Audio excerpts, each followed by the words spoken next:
Welcome to Multidimensional Healing Spring Equinox Energy Immersion. We call it an energy immersion because you really are immersed in the energy. We recommend that you stay hydrated when you listen to this, that you drop into a place of awareness, that you're in a place where you're not distracted, you're listening, um, uh, where you can relax and you're not doing anything. This isn't something to listen to while you're cleaning or eating or doing any kind of activity. This is something you become immersed in because it's so transformative. So we're acknowledging the sacred space we're in. And this sacred space has both a real location at the base of Mount Kailash near the Tibetan mountains. It's a sacred mountain where many people do pilgrimages, and also a space in non-local reality where a realm of magic is accessible. And so these two merge. I'm sure with Trinity, there's a third location. Yeah, they're just telling me, yeah, there's a trio of locations that come together. See, there's still always something to explore. And so we're acknowledging source, original source. Yep, there they are. The spring equinox angels coming in, of course, to support us. Angel Jophiel, Angel Jophiel, let's give you an experience of the Angel Jophiel coming into your system. So on the count of three, she's going to come in through your crown and settle into your spine and heart. 3, 2, 1.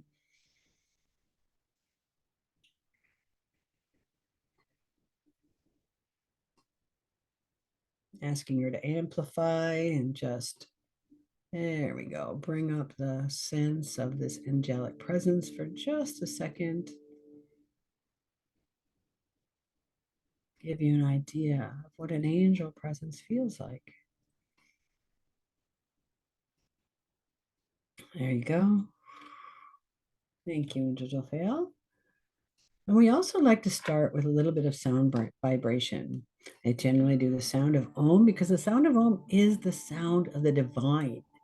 In sound frequencies, well, you're listening to my voice. So we're going to use the sound of the divine to calibrate our sacred space. And you're welcome to join in, taking 3 deep breaths. And on the out breath, saying out loud to yourself, saying out loud or to yourself, the sound of Om in an elongated out breath.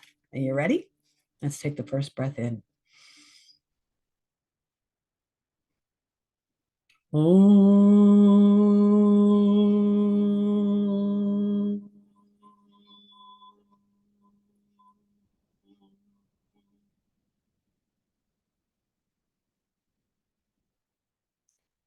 In the second breath.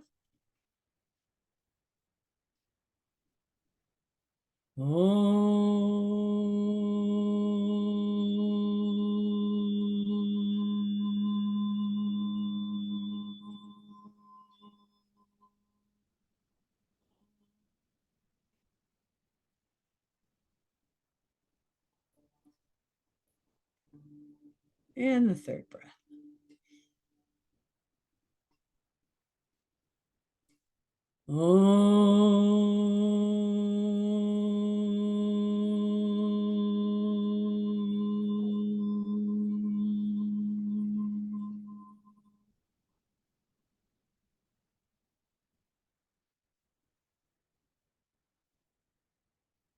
Beautiful.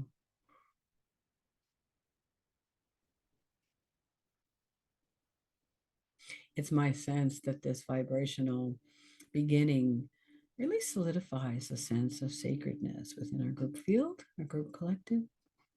So it's a beautiful way to calibrate and reorient to the sound of divine. So we're going to call in Trinity. And so we call in Trinity by simply intending it. How do we intend it? We can quietly say it to ourselves, or we can just call it in like we would call a friend's name. You know, Trinity, come on in. And Trinity just arises from within you. It's not anything, it's not a tool, it's not a crystal we hold in our hand and connect to.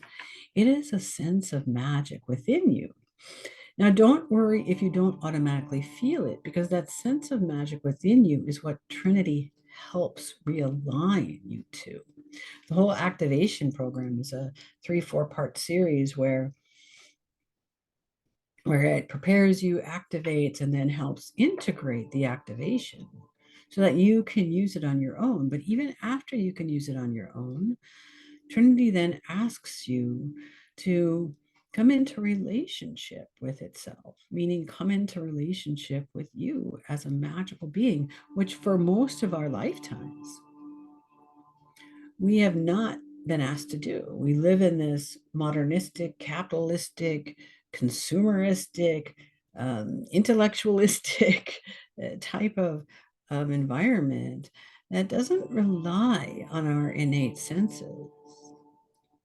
And magic is a relationship with the innateness, with the intimacy that everything is interconnected, everything is interdependent. So it's almost like relearning a new instrument. It's not almost, it is relearning a new instrument. And that instrument is you.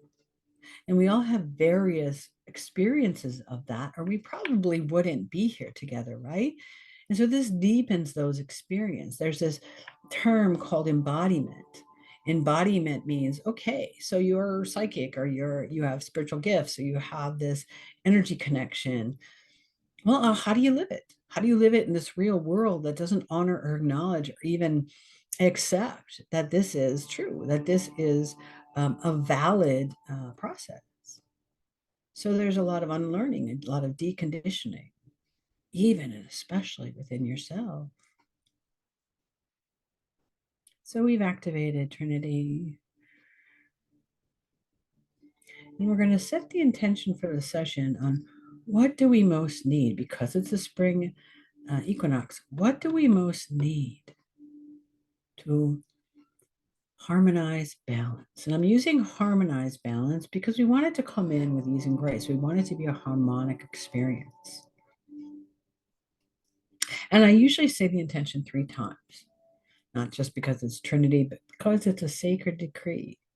So the intention is what we most need as a group, individually, as a group, to harmonize balance. One more time. What do we most need to harmonize balance within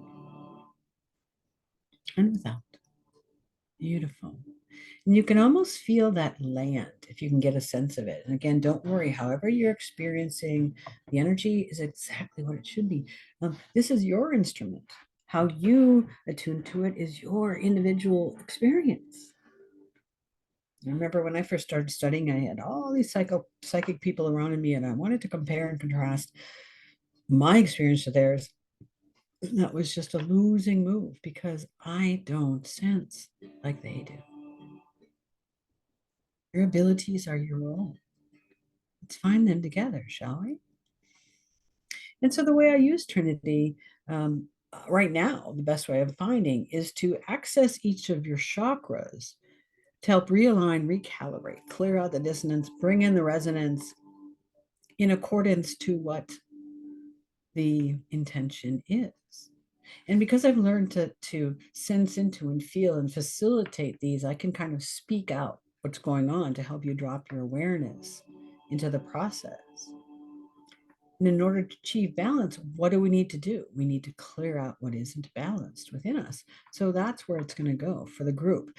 But when we work dimensionally, so we're not necessarily working on your current life experience. So you might not have instantly relatable instances where you can apply to what we're working on, because we're also working in your genetics, your ancestral template, the histories of all your ancestors, and your karmic template, your incarnational, the past life experience that you've had. And they usually sync up with your genetics because you come in and pick your parents based on what you need to work through in this lifetime. And then the fourth component, we have personal life experience, we have genetic experience, we have our conditioning, we have incarnational conditioning. Both are those of karmic. And the fourth is the interface with human consciousness. Human consciousness is the soup we've grown up in. It's affected us, it's infected us. So the beautiful part of earth work is as we clear on these 4 levels, it affects and heals and impacts the rest of the world because we're all interconnected. In fact, the one of the mission of statements of Trinity is to recognize that you are the world is you. There is no separation. And so with that recognition is the earth work that changes as you change. Isn't that beautiful? We have so much help with this divine sacred intention. So let's start down in the what I call the center of the earth. Of course, it's not necessarily a chakra, but it's how we connect to the earth. And because this is a grounding, earthing experience, the sources told me to start here. Start with our connection to the center of the earth, following this guide of seeking balance within. What can harmonize balance within?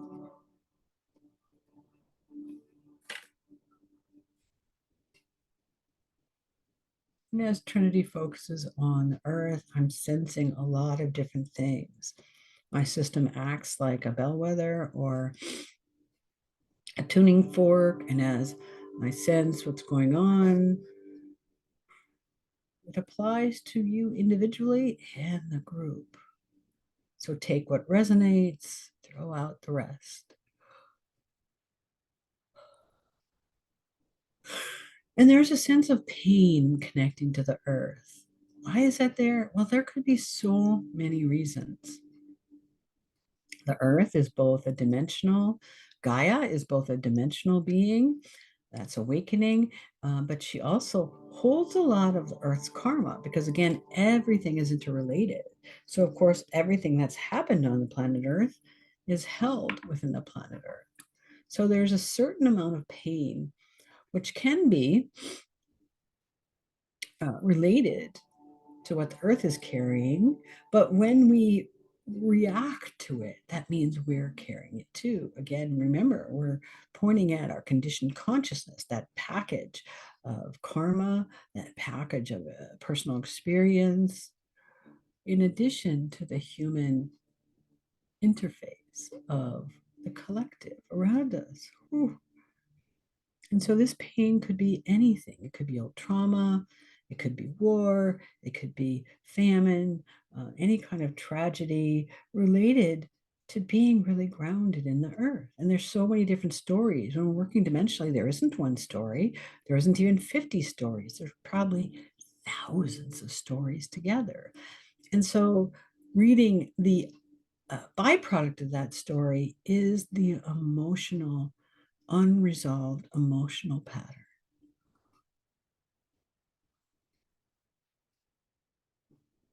And there's a sense of not wanting to be connected to the center of the earth because of some unresolved, unhealed pain. Again, could be old trauma, something affiliated with maybe how you connected to the earth or how you disconnected from the earth.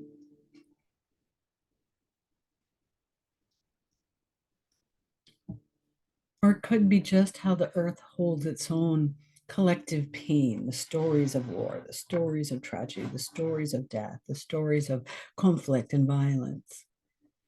And those same stories bumping up against each other as you try to connect. How does this get in the way of balance? Well, you can't really balance if you're not grounded. Balance is a present moment awareness, being here, being now, being able to flow in the river of life. So with Trinity, I just let it go. It's just, I know it's naturally working. If you get to know it, maybe you can sense and feel it working. If you can't and you're using it, you just want to maybe give it a timeline. If you're going to me, the easiest way to do it is focusing on each chakra for 5 minutes at a time. Or if you're just using it and saying, I just want to trust the magic within, you can just let it run for 10, 15 minutes. or in the course of your meditation.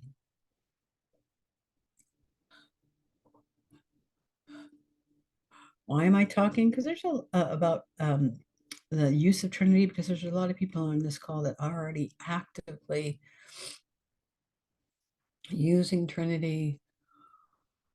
But here in the center of the earth, again, we're focusing on the imbalance of old pain, disconnect that doesn't want to be in this unresolved place of hurt, of pain, of trauma. Yeah, it feels like a rejection. Rejection energy, unresolved, unhealed rejection energy.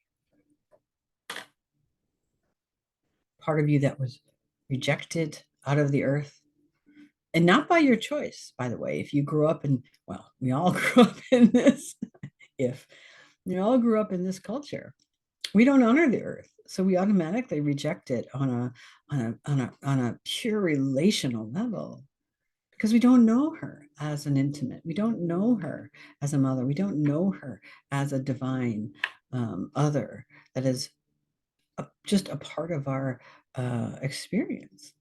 So there's a rejection there, which could be conditioned consciousness. Now, I'm just going to pull this out of memory. The one way we can reject Mother Earth is through religion. Religion automatically rejects any kind of paganism or Wiccanism, because through the course of their history, that got in the way of promoting their doctrine, their ideology, even though their holidays and their traditions all pattern Wiccan and pagan rituals. Easter is named after the goddess Ostara,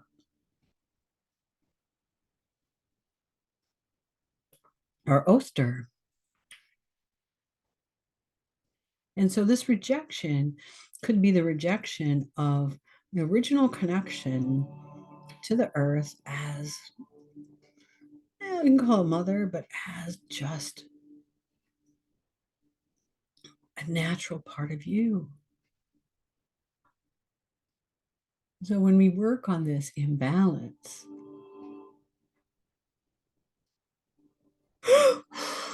it reconnects us to the natural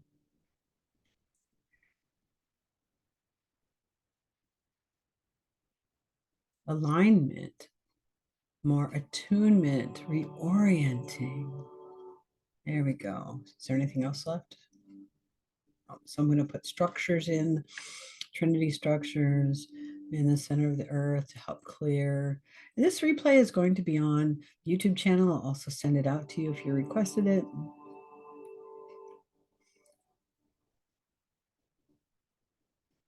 So these structures will pick up where you left off. I'm absolutely positive there's more there to work on. Source clears in accordance to what's most needed. It's never one and done. We are a spiral of awakening, a spiral of healing, a spiral of evolving. When you circle back around and work on different aspects of the same thing over and over and over again, because our bodies are very much humanly karmic. There we go.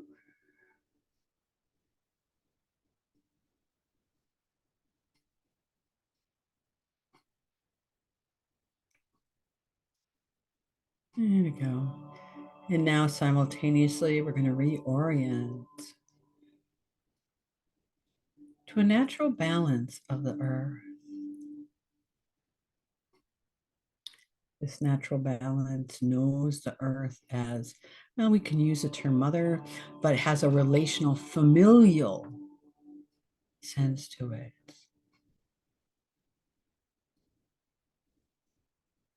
And everything on her, by the way, the insects, the trees, the wind, the waters, and all of humanity too, because we're all Gaian beings. These bodies are earth beings.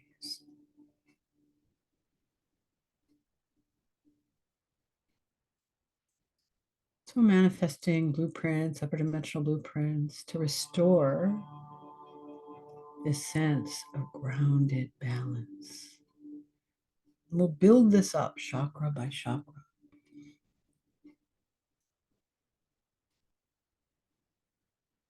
laying a foundation of it first.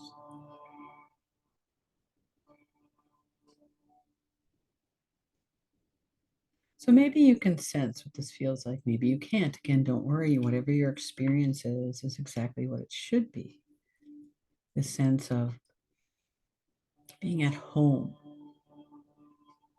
not even just with the earth, but as the earth, grounding as a natural extension of just who you are. Remember, this is our ancestors' experience. They didn't even have a name. They didn't even have to call it magic. This is what they existed in. This was the water that they swam in. It's only our current culture that doesn't see it that way.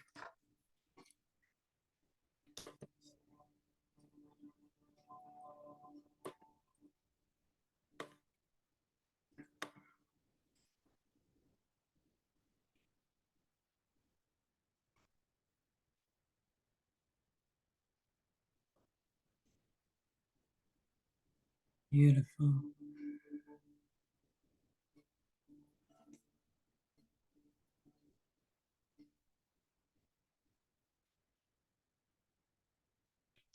And putting in more Trinity structures to amplify and strengthen this natural reorientation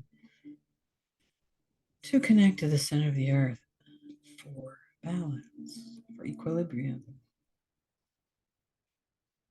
Beautiful. Okay.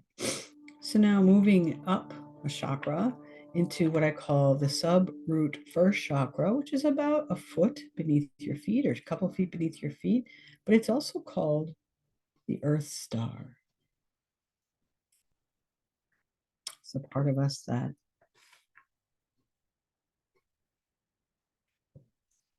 seeks to know its connection. It's why we go play out in nature, take walks and hikes, we swim, we garden.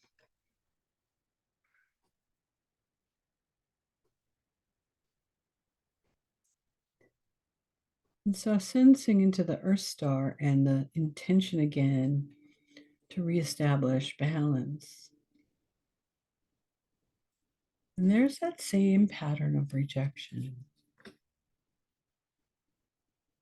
So what we're doing is we're transforming rejection, but rejection has a lot of different elements attached to it. It presented itself as old hurt, it presented itself as a disconnect, it presented itself as old pain. And of course, rejection is all of those, all unhealed, all unresolved. On various levels of our awareness, we can't always connect a personal story to it when there's deeper, much deeper conditioned consciousness. We call it conditioned consciousness. Of course, it's in our cells, it's in our bodies, but it's also in our greater energetic system, which, like our ancestors, because we grew up in this era, we've lost touch of exactly how that's mapped. But I happen to have 18 years of study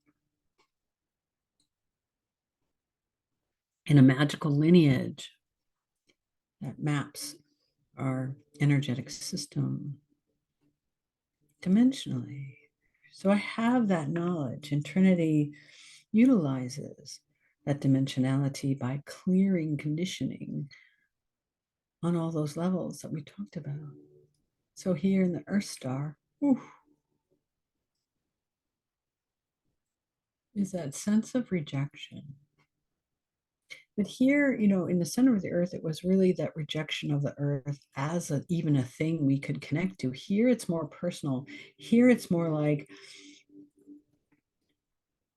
we rejected it ourselves. Like, say we were a part of a religion, and even though our natural inclivity, our natural instinct is to be a mud baby, I walked around bare feet everywhere, is to be this playing with elves and having imaginary friends and climbing trees and tasting plants and just being more one with the earth. And then all of a sudden we get this teaching From who? From our parents, of course, first and foremost, from our siblings, from school, from our religion, from politics, from science that says that's not possible. So this natural instinct, this natural ability starts coming under question, and we reject it then based on this greater influence around us that we call conditioned consciousness. But we already carry this conditioned consciousness. So the conditioned consciousness around us hits the choices that our past lives, that our genetic ancestors already experienced, and they say, hey, yeah, I know each other. We've rejected magic in the past and the connection to the earth as magic, as our magic mother, as our magic sibling, as our magic relationship with itself. Because again, our bodies are earth, are earthlings.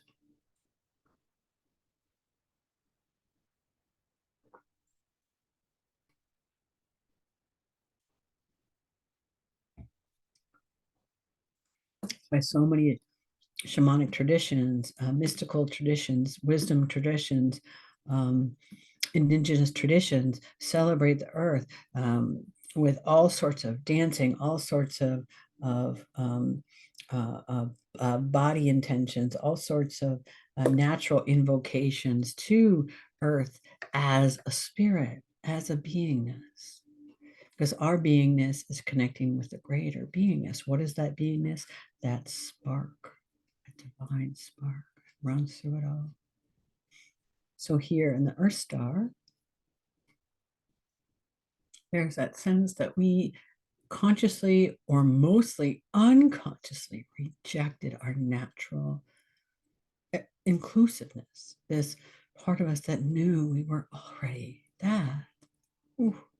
And there's sorrow built in, like this sadness of having a long lost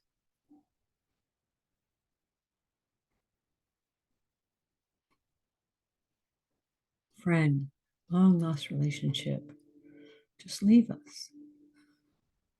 Because our innate, our original primordial self already knows it's connected. It's this conditioned consciousness, this personality that we think we are, that has rejected itself.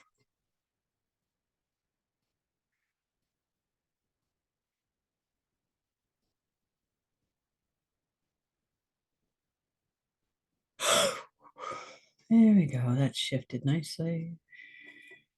Putting Trinity structures in.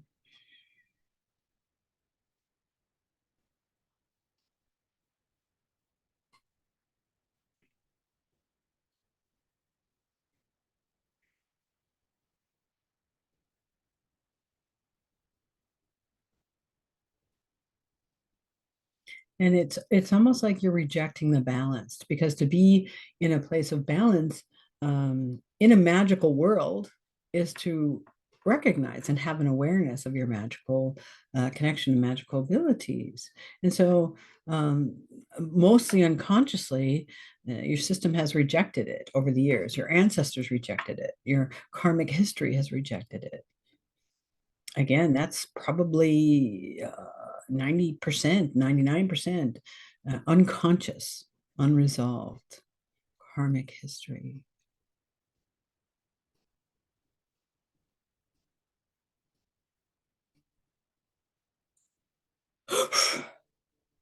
There we go. After I put structures in, sometimes that allows for even more of it to release. Now reorienting and aligning.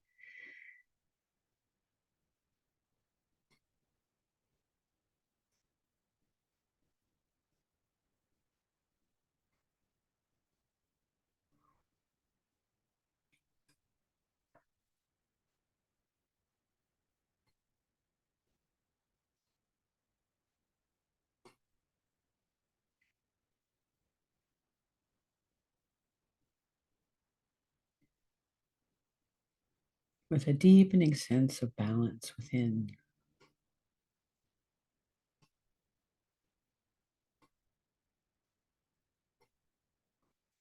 It can be felt like a peacefulness. It can be felt like a stableness. It can be felt like a dropping away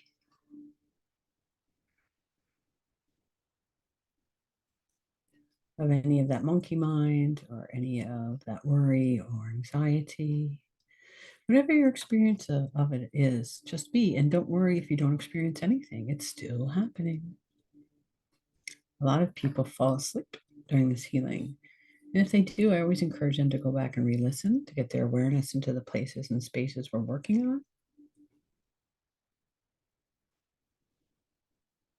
And that's for your benefit, because the process of balance is realizing where you're not balanced.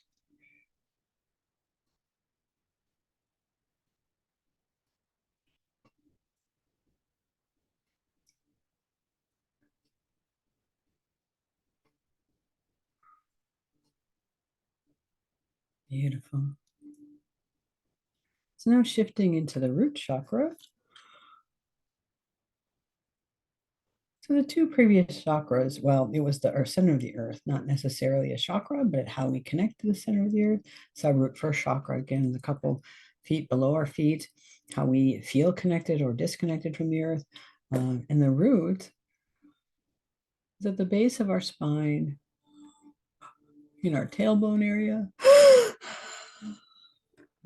Yep. And here's the rejection again. So we're focusing on one theme, the theme of rejection. Rejecting, and since our goal here was to come back into harmony, into balance, it's pointing at the rejection of this balance. Balance meaning the overall understanding and knowledge and flow of your true self, of this authentic core nature that is grounded, that is present. And here at the root chakra, rejection is there's a lot of survival fear here. There's a disconnect here that says, yeah, I'm not even quite sure.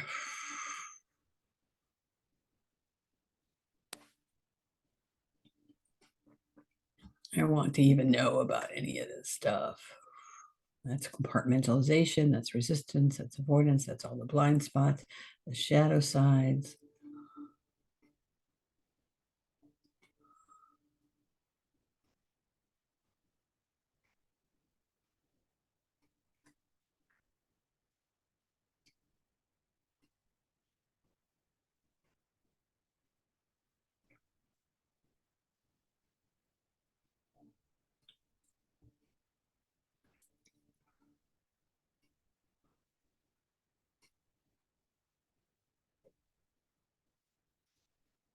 There's a really big chunk of mistrust here.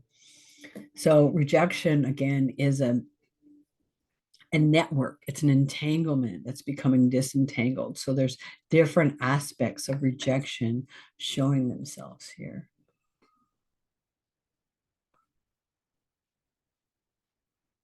And it's kind of a devious mistrust. Again, if you think of anything that disconnects you from magic, there's a deviousness sense of how modern, quote, modern society rejected the wonderful, beautiful Wiccan, pagan, witches, shamans, medicine women, wise women, sages.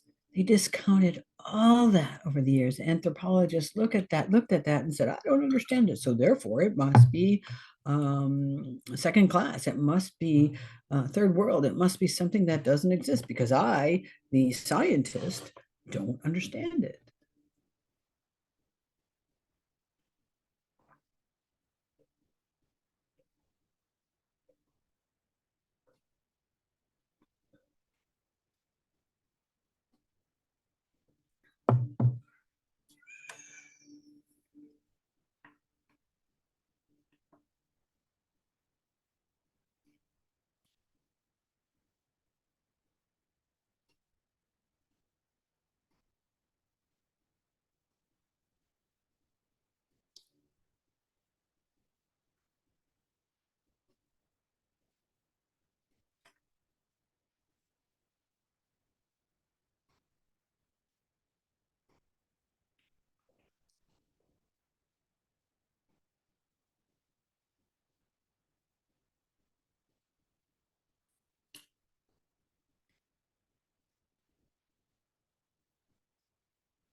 Here we go, putting the structures in the root chakra.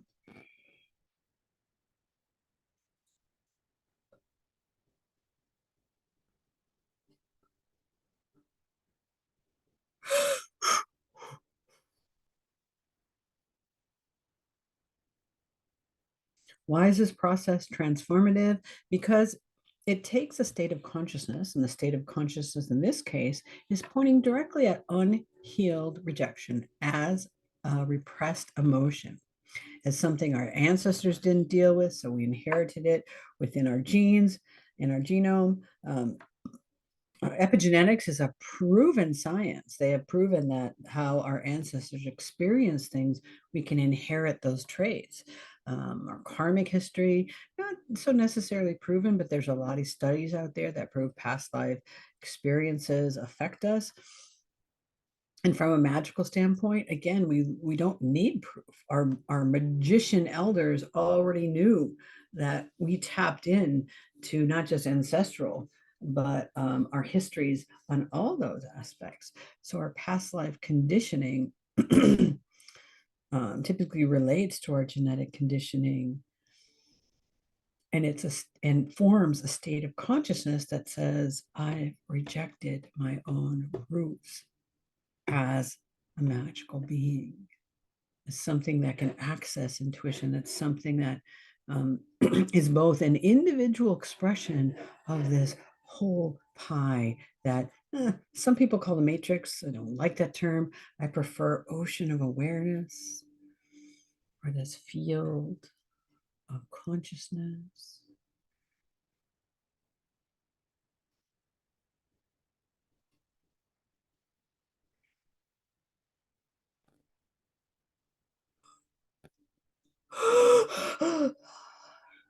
There we go.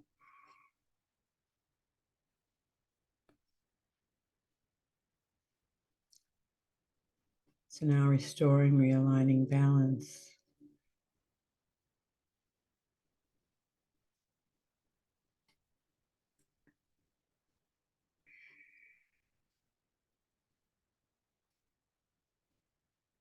In a form of remembering. That's the transformation, taking the forgetfulness, like we got caught in the forgetfulness.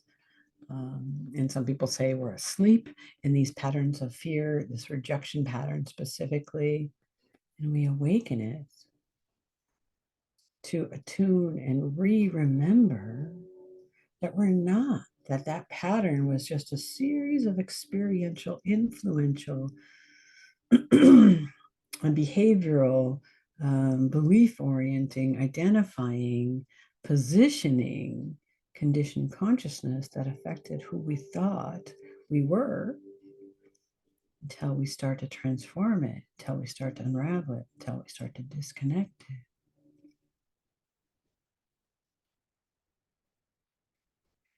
And remember, realign, retune to balance.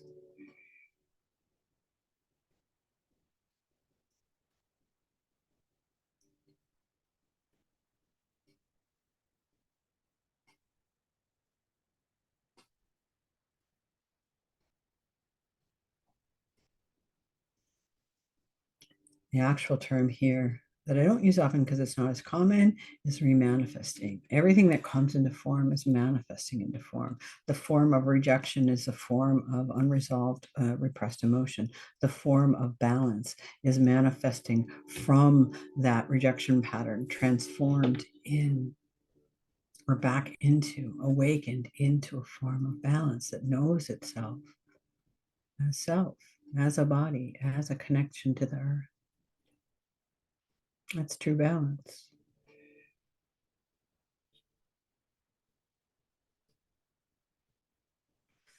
So now pointing at the sacral chakra, and there's the rejection in the pit of your stomach, rejection in your um,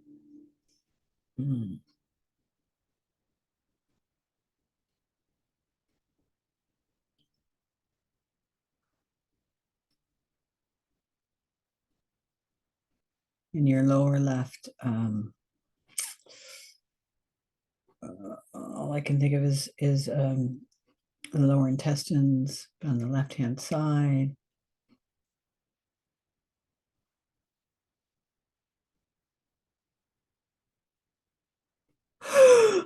And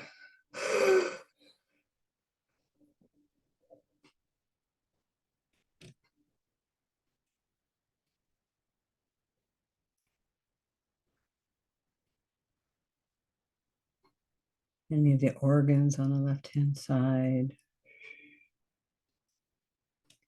Stomach. Oh, that's what it is, the stomach. The lower part of the stomach.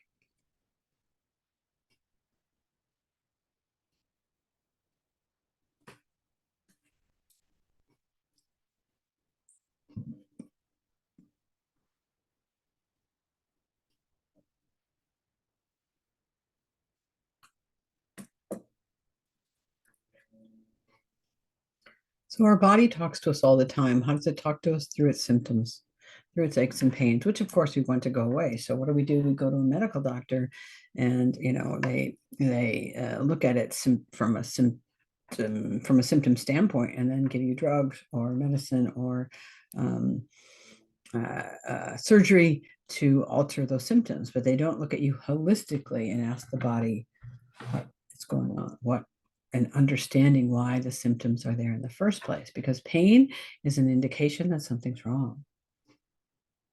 Pain says, hey, look at me, like the biggest sticky note you could ever find. And in fact, some pain has a bullhorn.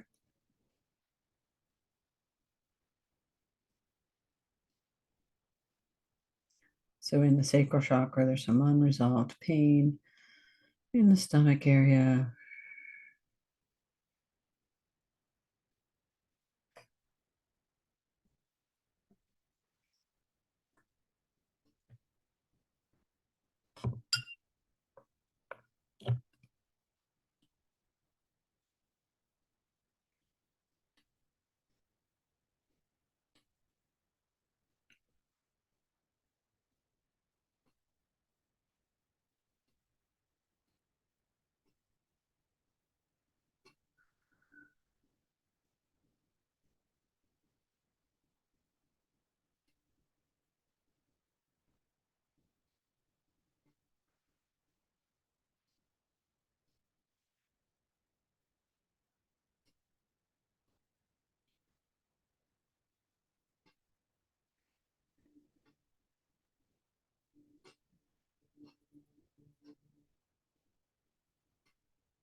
And it could also be the pancreas that seems up higher than that.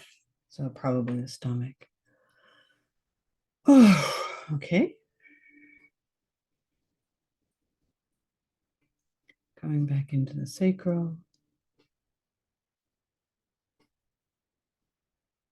And there's a sense of disconnect from rejection, which to me is a resistance, a blind spot, a shadow side that you're really not seeing clearly. So, of course, we can't see our genetics. We can't see our incarnational history. We don't know them. We don't access them. And they're not always all applicable because there's so many past lives. There's so much of our genetic history. So when we come into this body, we're only coming in with certain patterns and programs that we're meant to connect to.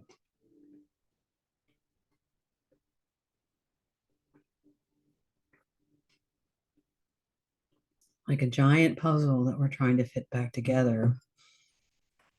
or pull apart and then put back together. It would be a better metaphor.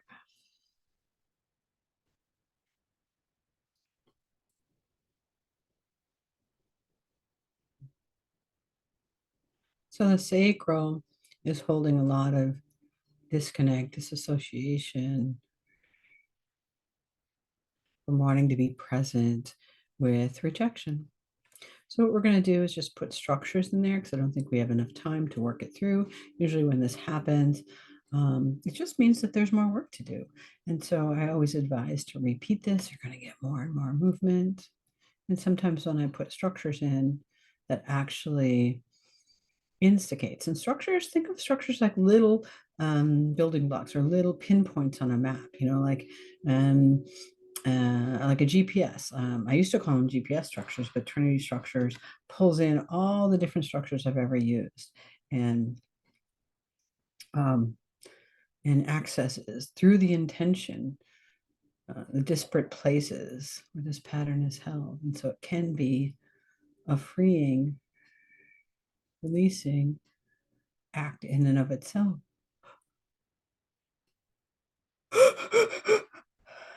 There we go.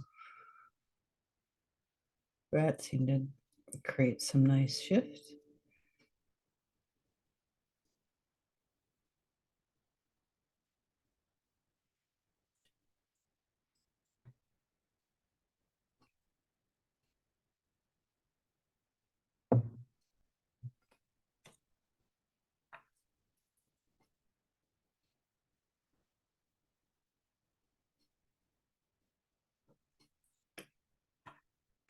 So now coming in some to reorienting to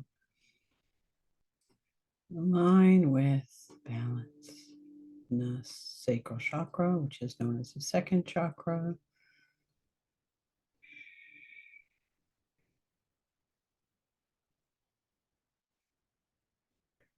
Which tends to represent our self-image. So we can have a lot of lack, a lot of mistrust, a lot of self-worth.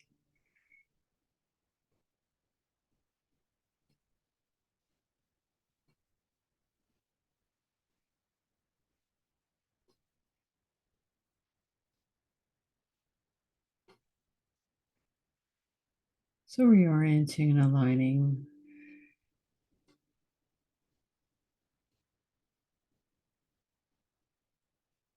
to a sense of balance.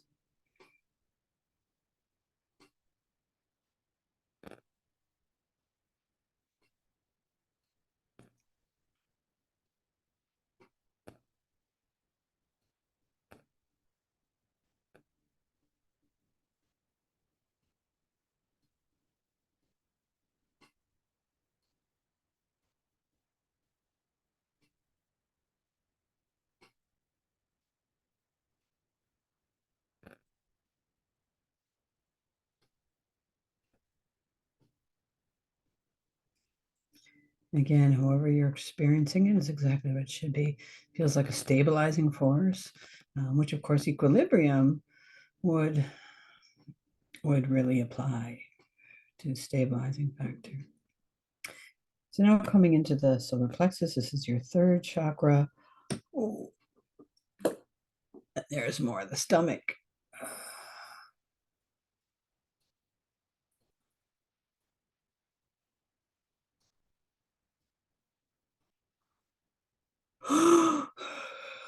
And digestion issues can be a form of rejection. Your body rejects the very nutrients it needs.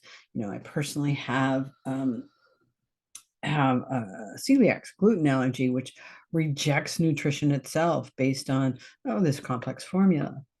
But you can also have other allergies and other food disturbances in your gut system. The whole gut biome is affected by the imbalance of our food sources, but also our energetic process, how we feel about ourselves, our emotional process.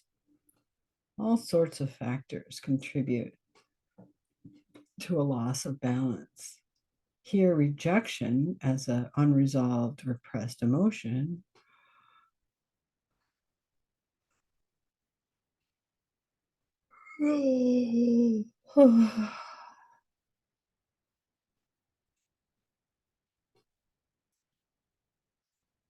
Touches on old trauma.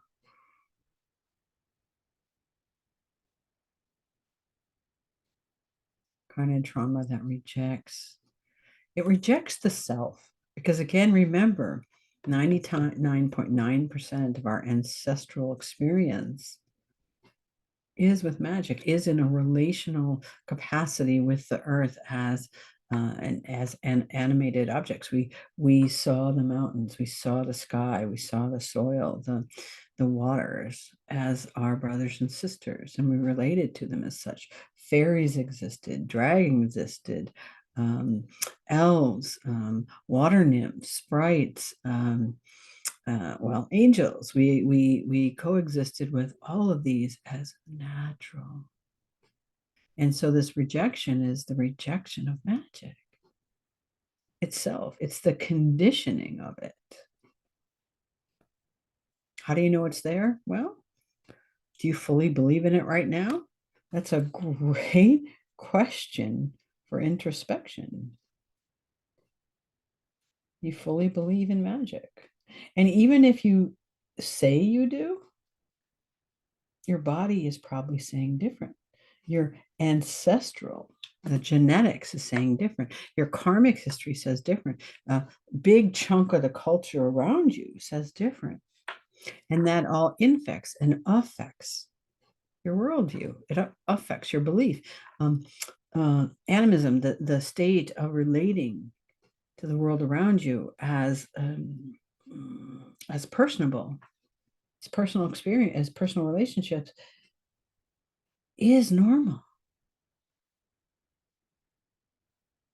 But in this culture where we grew up, it's rejected it. So of course you hold that conditioning. And it's not a belief. It's a state of beingness that belief systems have rejected. So try that form of questioning with your awareness. Why is it that you don't believe in magic? What happens when you say that to your body? Where do you feel it in your body? What happens in your mind? Do you immediately question it? Do you have guilt? Do you not speak about this openly to your family members or to your work members or to the rest of your community? Of course, we have tribes where we connect, where we all speak the same language. But what about what we in the magical world call muggles out in the real world? Do you have to hide it? I live rural. Of course I have to hide it. I was just having this conversation today. I can't really talk openly about who I am because it's not seen as accepted. In fact, it's seen as deviant in some aspects. So it's not like I'm not proud of it. It's just like I don't have the bandwidth to walk around and educate everyone, nor should I. It's not my calling to do that for people, unless, of course, they ask. So that's a rejection. We're instantly, automatically living in a world that rejects magic. So our solar plexus here is that control function that immediately contracts, and it's in our stomachs. It's like what isn't digesting this rejection. Because innately, the primordial self, your origins, know that you are magic. The conflict is in the other parts of you, the conditioned, what we call conditioned consciousness, that is rejecting itself. And it runs pretty deep.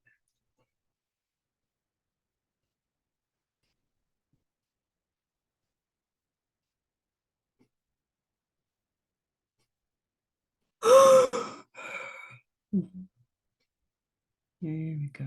That was a nice shift. Working a little bit of the kidneys now.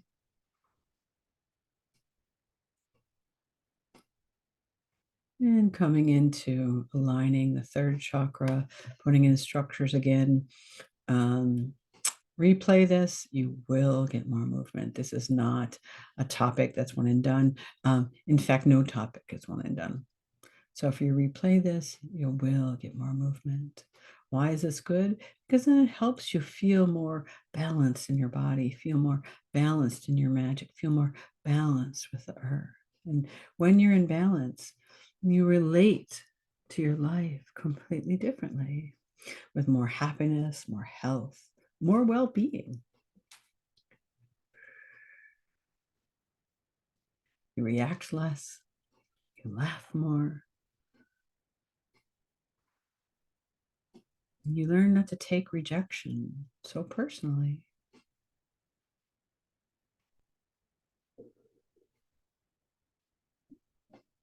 So realigning, remanifesting, rebalancing, attuning, re-remembering.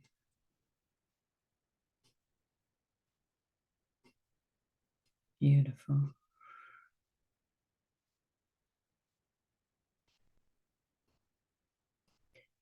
Now coming into the heart.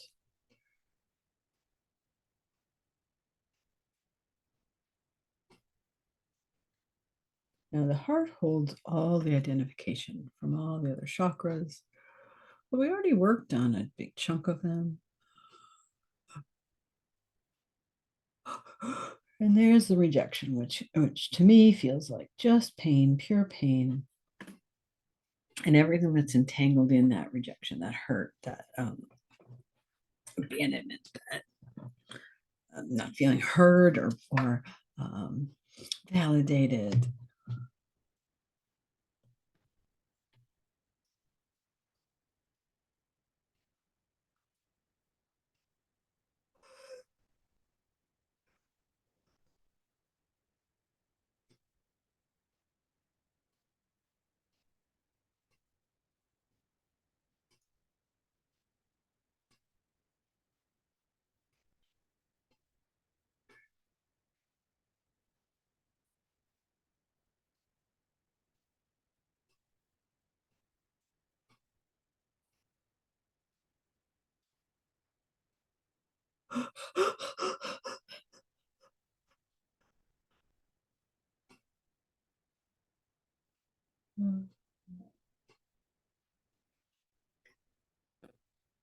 Heart sensing, feeling the most, no, what's the right word for this? Palpable, felt sense of pain, of rejection. And of course it is, because we can describe heartbreak as a form of rejection.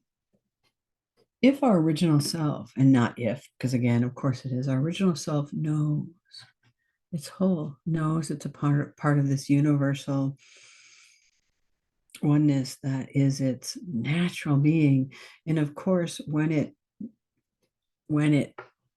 it's distanced from that, there's a sense that seeks to come back home, and that's where people feel this calling. There's also that heartbreak of any kind of experience that rips you away from your home, right? And that could be anything. Anything. Remember, it's not one event. It's a series of events that happened to your ancestors, that happened in your past life, that happen all around us in collective consciousness. All of it contributes to influence your worldview, influence who you think you are today. And to come back to this natural state of balance, this natural state of beingness, means to unravel parts of that worldview. So it can actually feel like you're falling apart, which is why people who are awakening actually feel like they are falling apart, because their worldview and the parts of their body attached to it, parts of their brain or their neural pathways that have patterned themselves based on this old trauma, actually are rearranging themselves. Their cells, your groundedness, all of this rearranging itself. And this one pattern of rejection is one of many that your system holds. But right now, in the spring equinox 2024, Source is pointing to rejection, how you reject your universal nature, not on a conscious level, on an unconscious level. It's asking your mind, your brain, to look at your habits that may reject it in your current worldview, but where source is working. It's on those deeper blind spots, the deeper unconscious levels.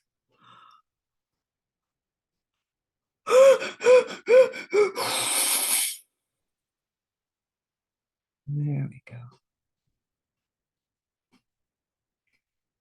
Think of how the heart broke when it rejected its own divinity. It's like rejecting the very essence of who you are.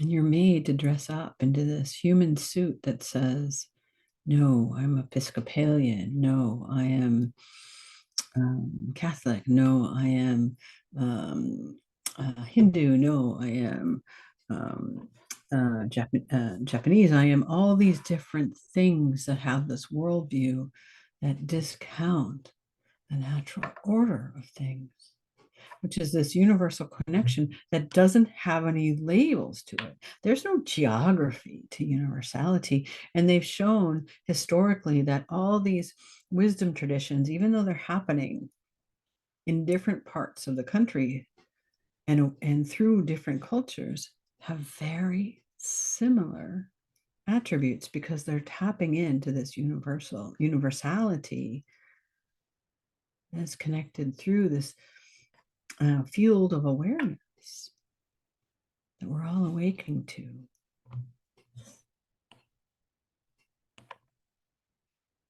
In the heart,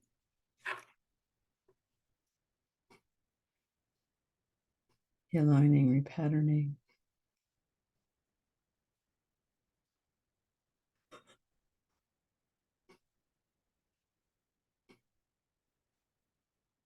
And moving into the throat.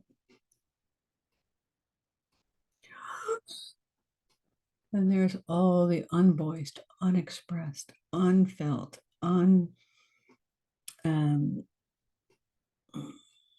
unspoken words of rejection. All the screams, all the suppressed screams, all the suppressed complaints, all the suppressed voice of injustice, all that is felt in the throat, in the back of the neck, and the thyroid, all the way down the nervous system into the vagus nerve. Ooh.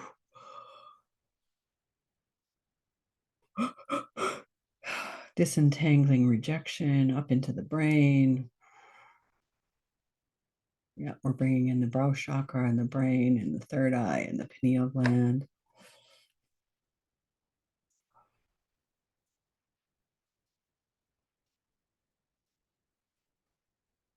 Brain consciousness.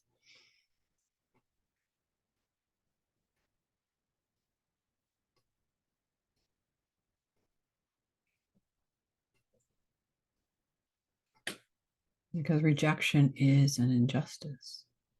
One could say it's one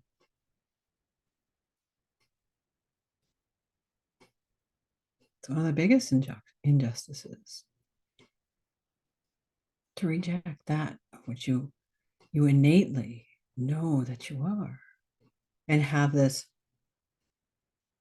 template made over the top, like all these roads over the top of these sacred sites and over this core of the earth and these middle earth. Some say that dragons and sprites, and they all still exist. They're all elves. They all still are here, but they're just in a different frequency. And because we're in this condensed, constricted, densified vibrational patterns of fear, of anger, of violence, of pain, of corruption, of trauma, we can't really sense. It's only when we start clearing ourselves that we can sense the magic around us. I quoted this in another session. I'll quote it here. 54% of people in Iceland know that elves exist. It's a national treasure. It's a national tourist attraction. There's actually an elf school you can go to learn. And these aren't crackpots. This is 54% of the population. Why? Because they live on the land. They interact. They're grounded. It's all around them. They're reverting back, or some say evolving back into their natural way of being where elves exist. But the rejection conditioning within us says, nah, that's not possible. And our friends and family all reinforce that. So that's in our throat, that's in our teeth, that's in our jaw, that's in our brains, that's in the way we see things, that's in our ears. So we're working on the throat and the brow simultaneously, the skull and the neck and the nervous system and the brain. We're going all the way down the spine into the vagus nerve, stretching into the legs.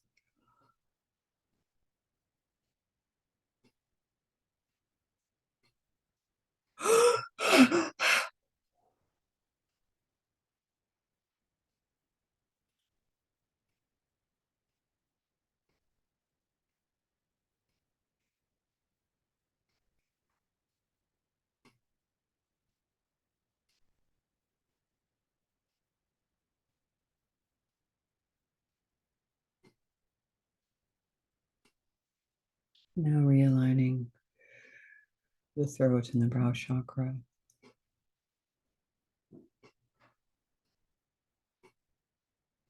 to this normalized sense of balance, which to me has this semblance of quiet automatically built in.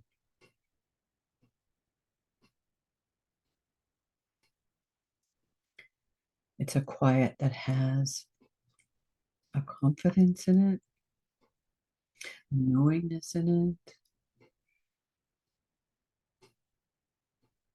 And now we're going to open up the crown chakra to receive.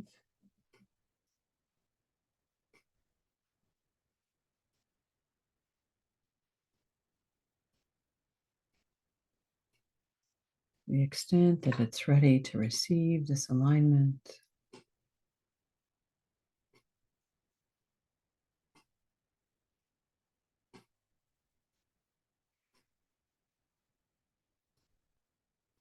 All the way up to the 11th chakra and beyond.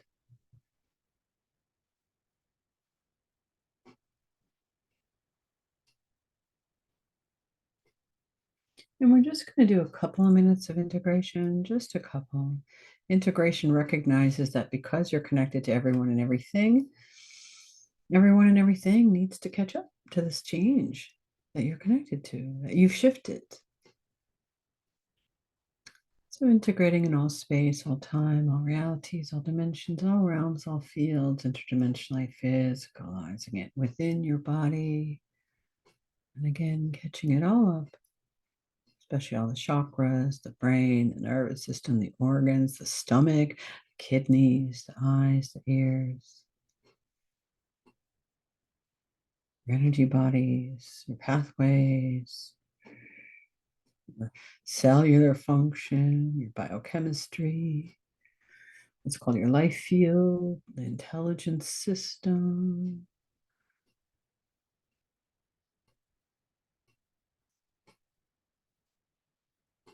And integration should feel like a settling of this realignment. Like the rest of your system that hasn't quite got the memo, because as we worked on the different chakras, we were changing its format, like we were changing the original script, and they didn't get the memo that the script had changed.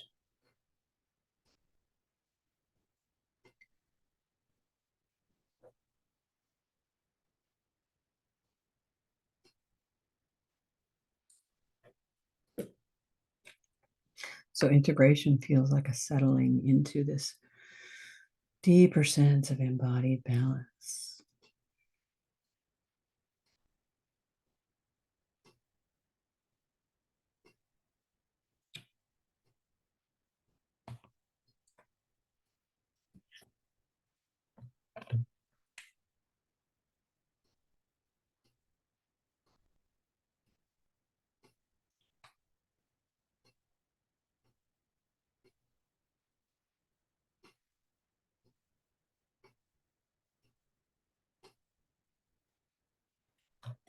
So in line with the integrative nature of spring equinox, which is the gradual diminishing of dark and the illumination, the radiating of light,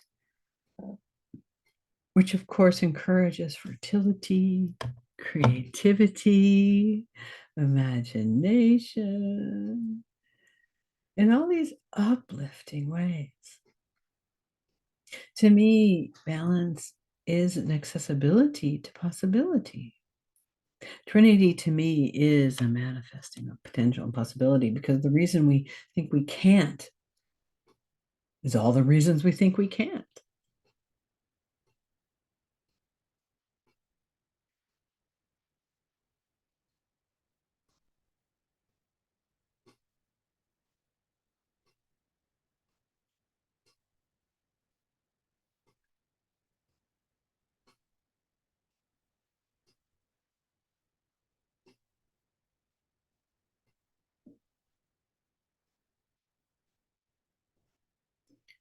So as the rhythms and cycles of the earth shift out of this state of winter, darkness, and cold,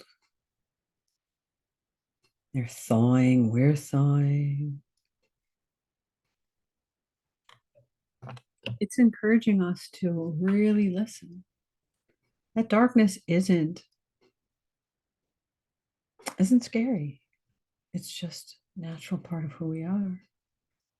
And we just saw, as Trinity showed us in each of the chakras, that there's nothing to fear in rejection. It's just an absence of light. It's just a place that was stuck and frozen in this pattern of hurt, of all these things. And it's just forgotten. And is learning to remember the balance of being. So aligning your whole system now to the balance of being. And we don't have to send it out to the earth, because Trinity says, you are the earth. That's exactly where we started. So we're just acknowledging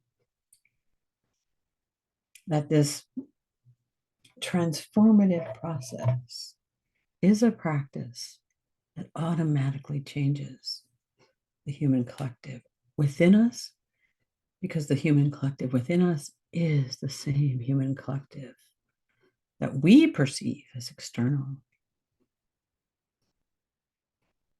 So Trinity automatically radiates that. So acknowledging, thanking, embracing. Let's bring in the love of the divine now to amplify and strengthen this balancing of embodiment from every single chakra within our entire system. To me, it feels like a deep lake. It feels like water. Balance isn't. I said stability, but stability in the way that it stabilizes a fulcrum, because life is ever changing, ever moving. So to me, this is a lake, a stable lake of water, is ever flowing, ever evolving. And the recognition that this water of life is every part of who we are.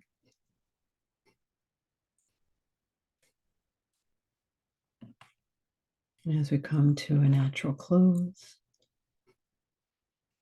bring in gratitude for you showing up for the Spring Equinox event, this energy immersion, for the support that we get, Angel Jophiel, the Spring Equinox angels that were every part of this exercise, this practice, this transformative process.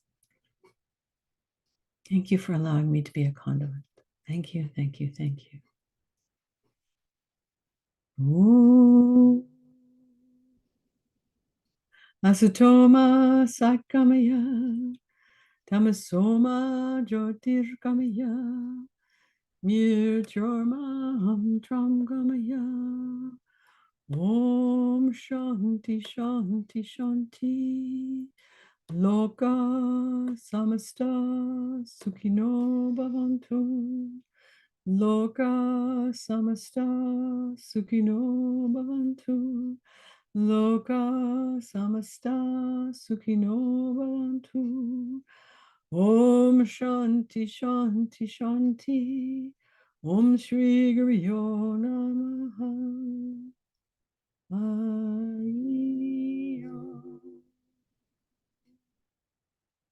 This Sanskrit mantra literally translates, may we be led from untruth to truth, from darkness to light, from death to mortality. May we be peace on earth. May there be peace on earth, and may we be conduits of that peace. And so it is, so it is, so it is. Taking a deep breath, lifting you up and out of this brace of grace. It is done. It is complete. There's no need to become linear right away. Take as much time as you can to come back to yourself. Thank you again for joining in this wonderful transformative event on this vernal equinox. May you be blessed.